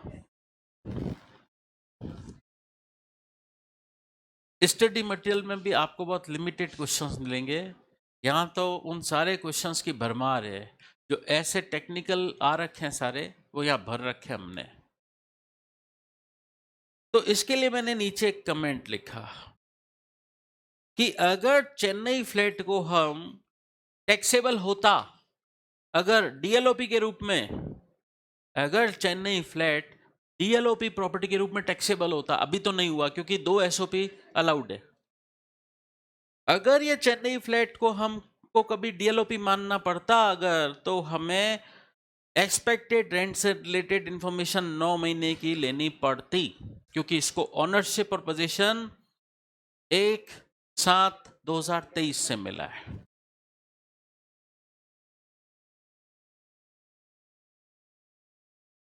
क्लियर? चलिए, ये हमने पढ़ा फॉरेन प्रॉपर्टी का ट्रीटमेंट। अब फॉरेन प्रॉपर्टी के बाद, फॉरेन प्रॉपर्टी के बाद नई बात समझते हैं। हमें लगता है कि रेंटल इनकम हमेशा हाउस प्रॉपर्टी हेड में टैक्सेबल होगी। Rental income house property head में टैक्सेबल होगी ऐसा लगता है, और गवर्नमेंट भी यही बोलती है, in general rental income house property head में ही टैक्सेबल होगी। चार्जिंग सेक्शन 22 में, मतलब हाउस प्रॉपर्टी हेड ही लगेगा। तो पढ़ने जा रहे हैं ऐसे केसेस जहां पर rental income house property head में टैक्सेबल नहीं होगी, मतलब एक्सेप्शंस। पढ़ने जा रहे हैं एक्सेप्शंस जहां पर rental income house property head में टैक्सेबल नहीं होगी। तो पहले तो जनरल बातें करते हैं। Generally house property income house property head में टैक्सेबल होगी, rental income house property head में टैक्सेबल होगी, चाहे वो प्रॉपर्टी रेजिडेंशियल हो चाहे कमर्शियल हो। तो आपके पास कोई कमर्शियल प्रॉपर्टी है, आपने लेट आउट कर दी, रेंट हाउस प्रॉपर्टी हेड में ही टैक्सेबल होगा। चाहे आपके लिए वो स्टॉक इन ट्रेड है, आप प्रॉपर्टी डीलर हो, आपके लिए वो प्रॉपर्टी स्टॉक है, आपने जब तक वो प्रॉपर्टी बिक नहीं रही है तब तक आपने किसी को किराए पर दे दी, जब तक बिक नहीं रही है, तब तक किराए पर दे दी, ये किराया हाउस प्रॉपर्टी हेड में ही टैक्सेबल होगा। तो प्रॉपर्टी चाहे एसएससी रेजिडेंशियल नेचर की है, चाहे कमर्शियल नेचर की है, चाहे स्टॉक है, चाहे कैपिटल एसेट है, इसकी रेंटल इनकम तो हमेशा हाउस प्रॉपर्टी एक्ट में टैक्सेबल होगी। गवर्नमेंट ने क्लियर कर दिया। क्या बात क्लियर हुई? प्रॉपर्टी टीनेंट चाहे वो प्रॉपर्टी का कमर्शियल यूज करे चाहे रेजिडेंशियल यूज करे, rental income always taxable under section 22। चाहे स्टॉक ही क्यों नहीं है, मतलब प्रॉपर्टी डीलर के नजरिए से बात कर रहे हैं, तो यहां लिखा मैंने, अगर हाउस प्रॉपर्टी इस का स्टॉक है, मतलब एसएससी का रियल एस्टेट बिजनेस है, रेंटल इनकम अनसोल्ड प्रॉपर्टी पड़ी थी कोई, कुछ टाइम पीरियड के लिए किराए पर दे दी, किराया तब भी हाउस प्रॉपर्टी हेड में ही टैक्सेबल होगा। लेकिन ये तो जनरल बात बोली, जनरल। अब पढ़ते हैं एक्सेप्शंस। कह रहे हैं 5 केस ऐसे बता रहे हैं जहां पर हाउस प्रॉपर्टी की हेड की हाउस प्रॉपर्टी की इनकम सेक्शन 22 मतलब हाउस प्रॉपर्टी हेड में टैक्सेबल नहीं होगी। तो कहां होगी? ये किसी दूसरे हेड में टैक्सेबल हो सकती है। कौन से? सेक्शन 28 मतलब पीजीबीपी, और 56 अदर सोर्सेस हेड IFOS, यहां टैक्सेबल हो सकती है। ऐसे केसेस पढ़ते हैं। Income from A plot without any super structure. मेरे पास एक प्लॉट है, मैंने उसकी बाउंड्री वॉल बनवा दी और किसी साइकिल स्टैंड वाले को किराए पर दे दी। मेरे को किराया आ रहा है, ऊपर छत नहीं है, सुपर स्ट्रक्चर नहीं है, तो मेरे को ये जो किराया आ रहा है क्या हाउस प्रॉपर्टी एक्ट में टैक्सेबल होगा? तो ये सेक्शन 28 में टैक्सेबल हो सकता है या 56 में टैक्सेबल हो सकता है। हाउस प्रॉपर्टी एक्ट में तो टैक्सेबल नहीं होगा, क्योंकि हाउस प्रॉपर्टी ही नहीं है, पहली कंडीशन ही सेटिस्फाई नहीं हुई। Second, income from subletting. मैंने एक एग्जांपल दिया था, ए ने बी को लेट आउट किया, बी ने आगे सबलेट कर दिया, बी को भी सी से किराया आ रहा है, बट बी इस प्रॉपर्टी का ओनर नहीं है, तो बी को जो सबलेटिंग से इनकम आ रही है वो हाउस प्रॉपर्टी एक्ट में टैक्सेबल नहीं होगी, क्योंकि चार्जिंग सेक्शन 22 की सेकंड कंडीशन ओनरशिप को लेकर सेटिस्फाइड नहीं हो रही है। ठीक है, फिर एक नई बात और समझते हैं, कंपोजिट रेंट। कंपोजिट रेंट, कई बार लैंडलॉर्ड टेनेंट को हाउस प्रॉपर्टी का ऑक्यूपेशन देता है, साथ में अदर फैसिलिटीज भी देता है, जैसे फर्नीचर हाउस के अंदर लगा हुआ है, तो लैंडलॉर्ड का कहना है मकान का किराया तो लूंगा ही, फर्नीचर का भी किराया साथ में जोड़ के लूंगा, या मैं तुमको अदर फैसिलिटीज प्रोवाइड करता हूं, जैसे फॉर एग्जांपल बड़े स्केल पे काम हो रहा है, बड़े स्केल पर काम हो रहा है, एक पर्सन ने क्या किया, ये 7 स्टोरी का एक रेजिडेंशियल कॉम्प्लेक्स बना दिया, जिसमें 7 स्टोरीज रेजिडेंशियल कॉम्प्लेक्स बना दिया। ठीक है, 7 फ्लोर है, अलग अलग 7 टेनेंट को किराए पर दे दिए। हर जगह कुछ कॉमन एरिया है जहां हर कोई आ जा सकता है, वहां पर लाइटिंग की भी फैसिलिटी है। यहां अंडरग्राउंड में जेनसेट लगा रखा है, लाइट जाती है, पावर कट होता है तो जनरेटर की भी फैसिलिटी है। यहां मेन गेट पर सिक्योरिटी गार्ड लगा रखा है, सिक्योरिटी गार्ड को सैलरी लैंडलॉर्ड दे देता है। तो बताइए टेनेंट को फैसिलिटी मिल रही है कि नहीं? तो कई बार लैंडलॉर्ड मकान हाउस प्रॉपर्टी का ऑक्यूपेशन तो दे ही रहा है टेनेंट को, बट साथ में अदर फैसिलिटीज भी प्रोवाइड कर रहा है, और अदर फैसिलिटीज का अगर वो कुछ एक्स्ट्रा अमाउंट चार्ज करे तो वो एक्स्ट्रा अमाउंट कहाँ टैक्सेबल होगा? क्या हाउस प्रॉपर्टी एक्ट में टैक्सेबल होगा? तो उसके लिए दो बातें हमें चेक करना होगा कि अगर एसएससी लेट आउट कर रहा है house property along with other facilities like furniture, plant machinery, lift, security, power backup etcetera, landlord tenant को एक्स्ट्रा फैसिलिटी देता है, उसका वो एक्स्ट्रा चार्ज करता है। तो उस केस में हम देखेंगे कि ये लेटिंग सेपरेबल है क्या। जैसे फर्नीचर भी किराए पर दिया, मकान भी किराए पर दिया, दो चीजें साथ में किराए पर दी। बिल्डिंग की लेटिंग और फर्नीचर की लेटिंग सेपरेबल है क्या? अगर सेपरेबल है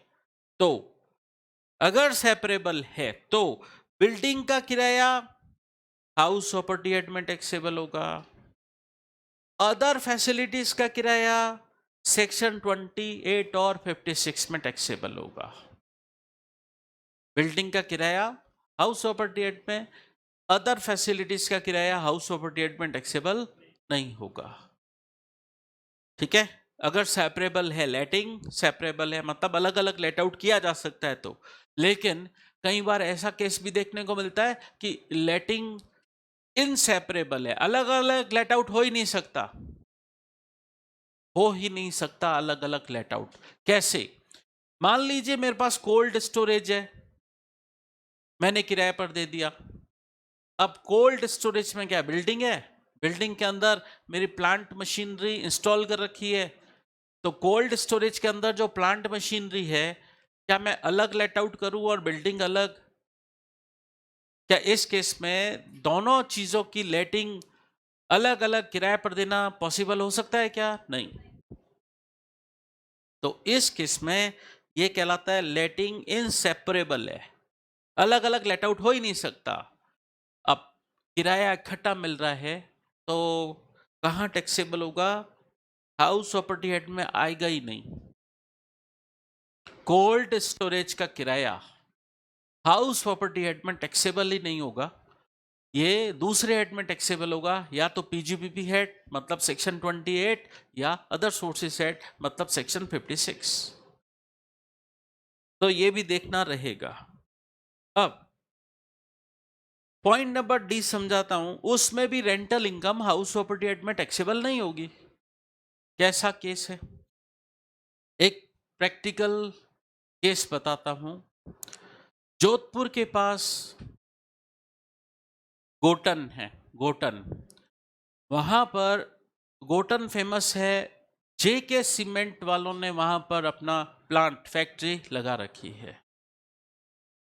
अब गोटन में जो लोकल रेजिडेंट्स हैं वहां जॉब कर रहे हैं, लेकिन कंपनी का काम लार्ज स्केल पर होने लगा तो और भी वर्कर्स की जरूरत पड़ने लगी। तो कंपनी ने वैकेंसीज निकाली तो आसपास के और गांवों से भी लोग आने लगे जॉब के लिए। वो रोज अप डाउन करते, अपने गांव से रोज आते सुबह बस में और काम कंप्लीट होने के बाद 6 बजे फिर अपने गांव में निकल जाते, रोज अप डाउन करते थे। तो जेके सीमेंट कंपनी को एक बात फील हुई कि इन बेचारों का रोज आने जाने में रोज टाइम वेस्ट हो जाता है, रोज ये बस में सफर करते हैं, थक जाते हैं, फिर थके हारे आते हैं, फिर काम करते हैं, तो इनकी प्रोडक्टिविटी डाउन हो गई है। अगर इनकी प्रोडक्टिविटी इंक्रीज करनी है तो इनका ये जो आना जाना है, अप डाउन है, वो बंद करना पड़ेगा। तो हम गोटन में ही इनके लिए रेजिडेंशियल क्वार्टर्स बनवा देते हैं और इनसे नॉमिनल रेंट चार्ज कर लेंगे हम।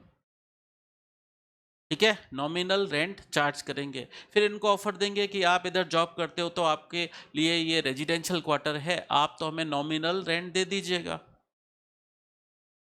अगर ऐसा है, अब जेके सीमेंट कंपनी को अपने ही एम्प्लॉइज से रेंट रिसीव हो रहा है, क्या ये रेंट हाउस प्रॉपर्टी एक्ट में टैक्सेबल होगा? इशू ये है। तो इस सिचुएशन में इस रेंटल इनकम को बिजनेस इनकम माना जाएगा, मतलब पीजीबीपी हेड में सेक्शन 28 में टैक्सेबल होगा, ये हाउस प्रॉपर्टी एक्ट में टैक्सेबल नहीं होगा। तो लैंग्वेज है where the letting of building is incidental or subservient to the carrying on of SSE's business. Where the letting of building is incidental or subservient to the carrying on of SSE's business, or SSE is able to carry on his business smoothly or efficiently by reason of such letting. ये building किराए पर देने से SSE अपना business smoothly और efficiently चला पा रहा है। तो अगर ऐसा है तो ये इनकम बिजनेस इनकम मानी जाएगी। एग्जाम्पल बता दिया आगे, rent of residential quarters provided by the SSC to his employees, तो ये बिजनेस इनकम हो गई। तो रेंटल इनकम बिजनेस इनकम हो गई। तो कोई जरूरी नहीं है रेंटल इनकम है तो हाउस प्रॉपर्टी हेड लगे ही, हम पढ़ रहे एक्सेप्शंस। एक कंपनी ने बोला हमारा तो बिजनेस ही बिल्डिंग्स किराए पर देना है, ये हमारा बिजनेस एक्टिविटी है। और कंपनी बनती है ना तो उसमें आपने पढ़ा हो कि मेमोरेंडम ऑफ एसोसिएशन होता है। मेमोरेंडम ऑफ एसोसिएशन के अंदर ऑब्जेक्ट क्लॉज होता है। ऑब्जेक्ट क्लॉज के अंदर ही कंपनी बोल दे कि बिल्डिंग्स किराए पर देना हमारा बिजनेस है, तो जो रेंटल इनकम मिलेगी बिजनेस इनकम होगी। जो रेंटल इनकम मिलेगी वो बिजनेस इनकम होगी। इस मैटर पर डिस्प्यूट हुआ था, मैटर गया सुप्रीम कोर्ट। केस का नाम है रयाला कॉरपोरेशन प्राइवेट लिमिटेड। इसमें कंपनी ने आर्ग्यू किया कि ये जो रेंटल इनकम है, हमारा तो बिजनेस ही किराए पर प्रॉपर्टीज देना है, तो ये तो हमारी बिजनेस इनकम हुई। कोर्ट ने एक्सेप्ट कर लिया, यस ये बिजनेस इनकम है।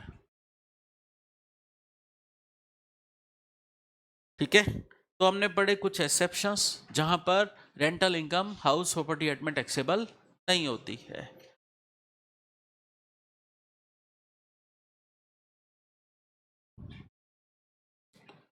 चलिए अब कुछ क्वेश्चंस करते हैं। पेज नंबर 1 इंटरेस्ट को लेकर क्वेश्चन करते हैं जहां पर मल्टीपल लोन्स लिए गए। मल्टीपल लोन्स का क्वेश्चन करते हैं।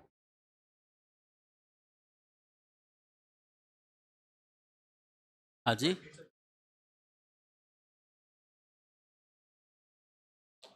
इनका कहना है फर्नीचर को सेपरेबल मानेंगे या इनसेपरेबल मानेंगे, डिपेंड्स अब करता है सिचुएशन पर। कोल्ड स्टोरेज के अंदर फर्नीचर था बट अलग अलग लेट आउट करना पॉसिबल नहीं है, वो उसके अंदर फिट है। कोई भी पर्सन कोल्ड स्टोरेज किराए पर लेने आएगा तो आप इसको बोलोगे नहीं फर्नीचर का किराया अलग है, या इकट्ठा ही उसको बताओगे घर में फर्नीचर। इनका कहना है एक लैंडलॉर्ड ने एक घर किराए पर दिया, घर के अंदर फर्नीचर लगा हुआ है, मतलब फर्निश्ड अकोमोडेशन वो किराए पर दे रहा है। उसका ऑफर कैसा है चेक करेंगे। क्या लैंडलॉर्ड ये बोलता है कि फर्नीचर कोई मुझसे अलग किराए पर लेगा तो मैं अलग दे दूंगा, ऐसा नहीं होता है। तो इस केस में क्या हो जाएगा, लेटिंग इनसेपरेबल होगी। अच्छा लेटिंग इनसेपरेबल होता है तो क्या होता है, पूरा किराया कहाँ टैक्सेबल होता है, हाउस प्रॉपर्टी एक्ट में टैक्सेबल नहीं होता है, या तो पीजीबीपी हेड में या अदर सोर्सेस हेड में।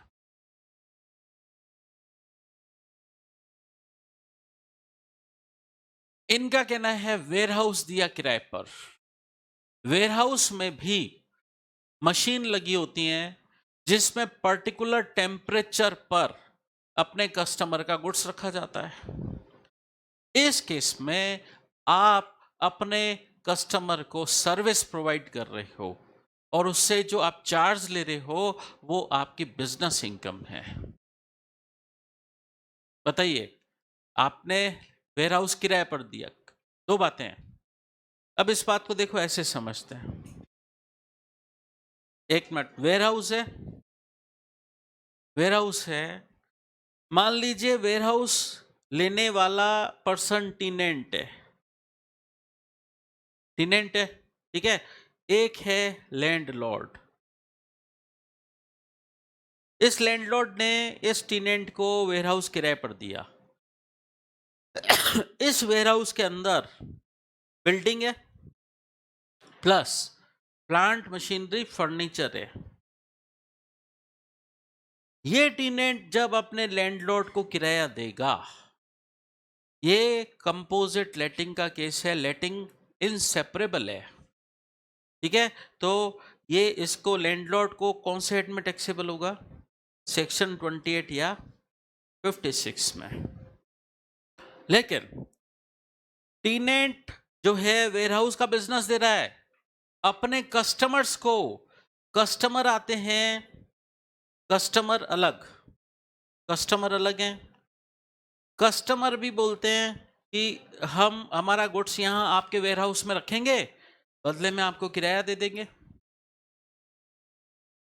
तो इन कस्टमर्स से जो रेंट मिल रहा है, टेनेंट का ये वेयरहाउस चलाना बिजनेस है, वो अपने कस्टमर को वेयरहाउसिंग सर्विस प्रोवाइड कर रहा है। तो उसको अपने कस्टमर से जो गुड्स के स्टोरेज का रेंट मिल रहा है वो बिजनेस इनकम माना जाएगा, वो बिजनेस इनकम माना जाएगा। तो यहां कोई कंफ्यूजन नहीं है, यहां मैं नहीं लिखूंगा /56, यहां तो सेक्शन 28 में ही टैक्सेबल होगा। सिचुएशन समझ गए?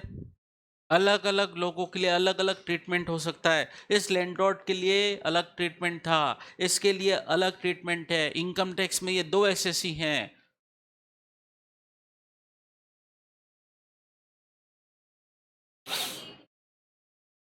उधर इनका कहना है कि ये इधर भी 28 ही होगा। देखिए यहां पर मैं दो सेक्शन क्यों बोल देता हूं, 28 या 56। कई बार अगर अकेशनली दे दिया, और ये वो सब करना बिजनेस नहीं था, अकेशनली दे दिया तो फिर 56, और अगर रेगुलर बेसिस पर दिया जा रहा है तो फिर वो बिजनेस में काउंट हो जाएगा, तो फिर 28 में टैक्सेबल हो जाएगा।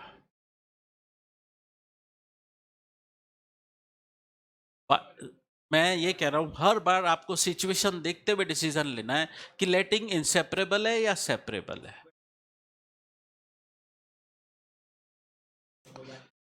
इनका कहना है, वो वापस ये यही मुद्दा उठा रहे हैं कि लैंडलॉर्ड है, उनके पास एक फर्नेस्ड अकोमोडेशन है, वो किराए पर देना चाहते हैं। उनका इंटेंशन क्या है?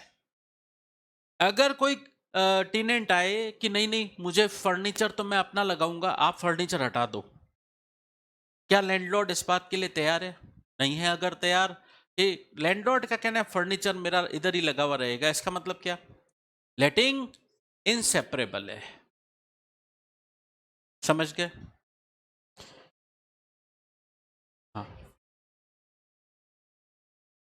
गोडाउन वेयरहाउस एक ही बात तकरीबन। गोडाउन वेयरहाउस में तक स्टोरेज दिया जाता है। हाँ, वेयरहाउस में मशीन्स होती हैं, पर्टिकुलर टेम्परेचर पर गुड्स को स्टोर किया जाता है। वेयरहाउस में भी हो सकता है ऐसा।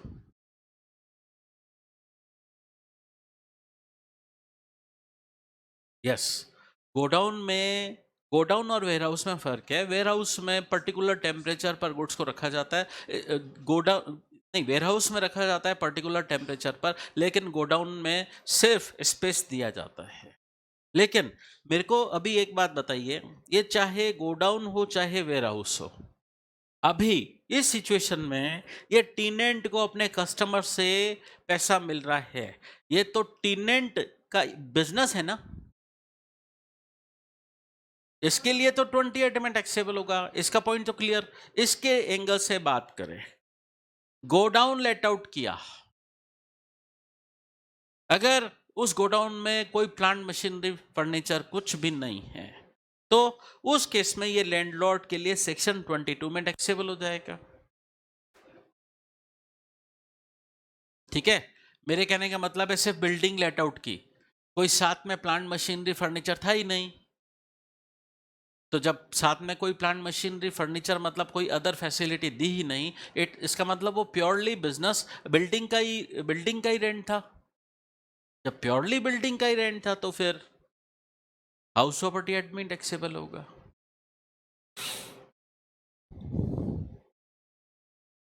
चलिए एक मल्टीपल लोन्स का क्वेश्चन करते हैं। Question number 12। Question number 12 page number 8 पर। ये जो क्वेश्चन है मेरे अटेम्प्ट में आया हुआ है, मतलब ये उन दिनों की बात है। कब की? नवंबर 99।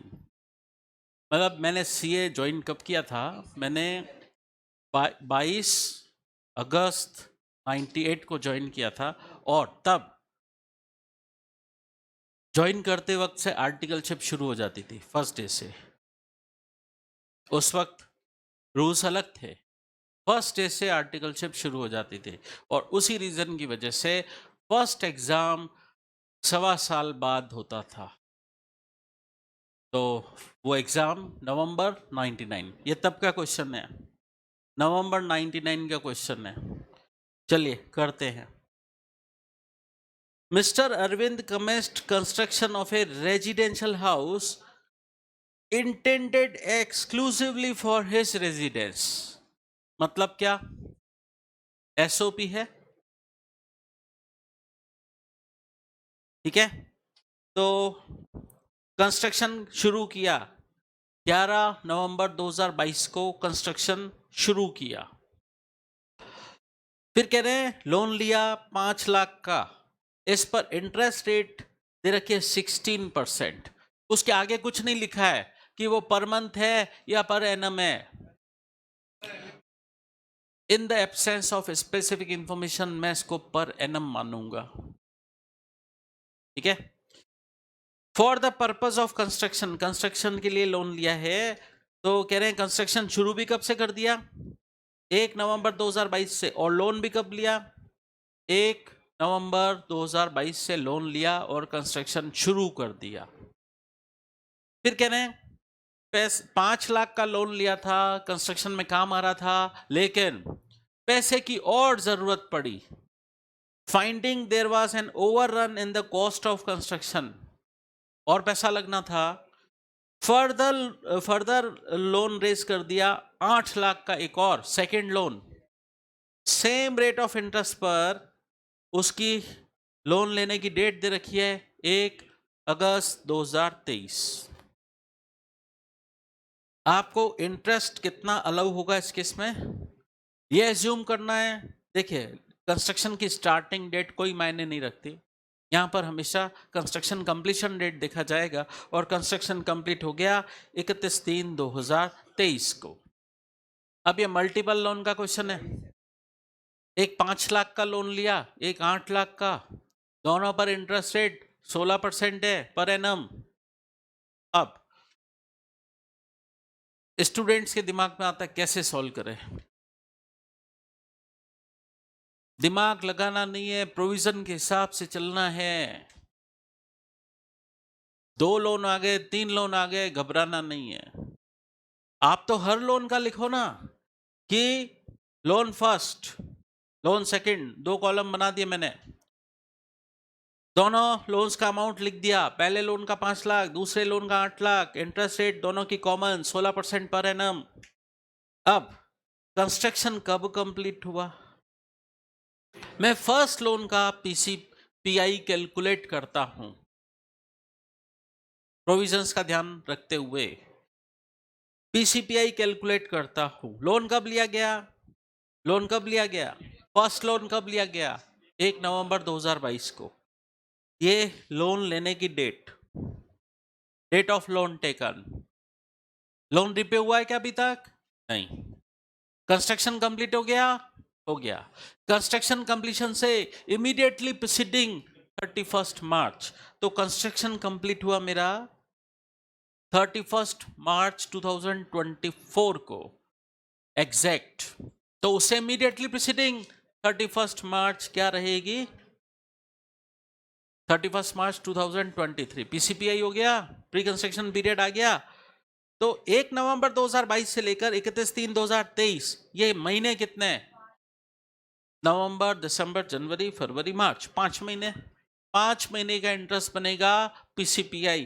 कैलकुलेट कर लेता हूं। 5 लाख पर इंटरेस्ट रेट 16%, 5 महीने का ही है पीसीपीआई। ये टोटल है पीसीपीआई, बट पीसीपीआई तो 5 किस्तों में अलाउ होता है ना। तो एक किस्त बनेगी 6,667। ठीक है, ये तो मेरा प्री कंस्ट्रक्शन पीरियड इंटरेस्ट। लेकिन एक बात बताइए, क्या मेरा पीसीपीआई यहां पर फ्रीज हो गया, रुक गया यहां तक? और इस डेट के बाद जहां पीसीपीआई एंड होता है और लोन स्टिल आउटस्टैंडिंग होता है तो करंट ईयर का इंटरेस्ट लगना शुरू हो जाता है। तो क्या 1 अप्रैल 2023 से 31 मार्च 2024 करंट ईयर का इंटरेस्ट लगेगा? तो 5 लाख का 16% ये करंट ईयर का इंटरेस्ट और एड ऑन हो गया। तो पीसीपीआई अलग कैलकुलेट कर लिया, करंट ईयर का इंटरेस्ट अलग कैलकुलेट कर लिया। बट ये सिर्फ अभी लोन 1 का किया है, ठीक है। अब लोन सेकंड का कैलकुलेट करते हैं। लोन सेकंड का जब कैलकुलेट करने आएंगे, लोन सेकंड कब लिया गया? 1 अगस्त 2023 को। तो 1 अगस्त 2023 को लोन लिया गया। कंस्ट्रक्शन कब कंप्लीट हुआ? लोन लेने की डेट, ये पीसीपीआई कैलकुलेट करने बैठा हूं, डेट ऑफ लोन टेकन से शुरू होगा। शुरू है 1 अगस्त 2023 से। एंडिंग पॉइंट क्या? रिपेमेंट हुआ नहीं अभी तक। जब भी परचेस कंस्ट्रक्शन कंप्लीट हुआ उससे पहले की 31 मार्च, तो परचेस कंस्ट्रक्शन कंप्लीट हुआ इस डेट को। इससे पहले की 31 मार्च, इससे भी ऊपर चली जाएगी 31/3/2023। तो इस केस में मतलब इस लोन लेने की डेट से ऊपर चली गई वो वाली 31 मार्च, तो इस केस में पीसीपीआई नहीं बनेगा। तो सेकंड लोन को लेकर पीसीपीआई नहीं बनेगा। क्लियर हो गया? तो नो पीसीपीआई सेकंड लोन को। अब करंट ईयर का कैलकुलेट करता हूं। आपने ये सेकंड लोन लिया कब है? 1 अगस्त को लिया है और एज ईयर एंड तक आउटस्टैंडिंग है, तो ईयर एंड तक का इंटरेस्ट लगाओगे। तो करंट ईयर का इंटरेस्ट कितने महीने का लगाओगे? अगस्त से लेकर मार्च तक 8 महीने। तो इस केस में आपका करंट ईयर का इंटरेस्ट 8 महीने का होगा। यहां पर स्टूडेंट गलती कर देते हैं, 8 महीने का निकालने के बजाय वो 8 लाख का 16% कैलकुलेट कर लेते हैं। अरे जब आपने 1 अगस्त को लोन लिया, 1 अगस्त 2023 को, तो पूरे साल का ब्याज कैसे लगेगा? अगस्त से मार्च तक का ही लगेगा, मतलब 8 महीने का ही लगेगा। तो वो हो गया आपका सेकंड लोन को लेकर करंट ईयर का इंटरेस्ट। तो पीसीपीआई अलग बताओ और करंट ईयर का इंटरेस्ट दोनों लोन का जोड़ के बता दो। ठीक है, इतना पार्ट हो गया मेरा पीसीपीआई, इतना पार्ट हो गया मेरा करंट ईयर इंटरेस्ट। ये 1,72,000 टोटल बना। मकान मेरा सेल्फ ऑक्यूपाइड है, एनहांस लिमिट 2 लाख एप्लीकेबल होगी। 2 लाख के अंदर है, पूरा लागू जाएगा। 1,72,000 पूरा लागू जाएगा। क्या था, कोई नई बात थी? बट पहली बार मल्टीपल लोन का क्वेश्चन आया था।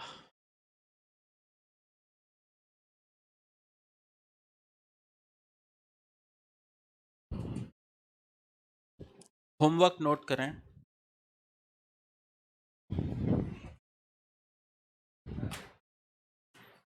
क्वेश्चन नंबर 16 दे दिया था क्या? क्वेश्चन नंबर 16 करना है। 17 मैंने करा दिया, आगे ये हो गए।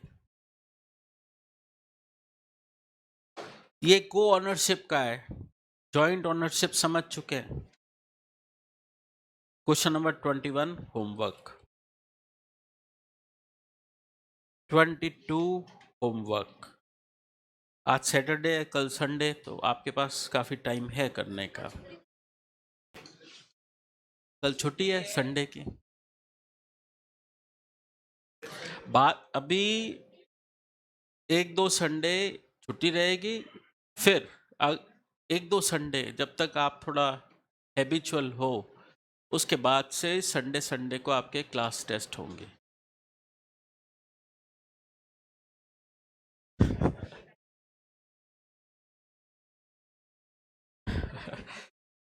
जी, आपने जी ली जितनी जीनी थी, अब आप 50 का तो मैं भी नहीं हुआ अभी।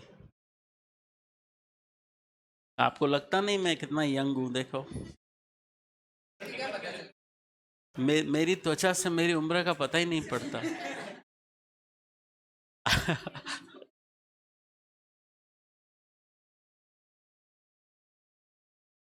चलिए, क्वेश्चन नंबर 27। चलिए, काफी है, आज की क्लास में इतना ही।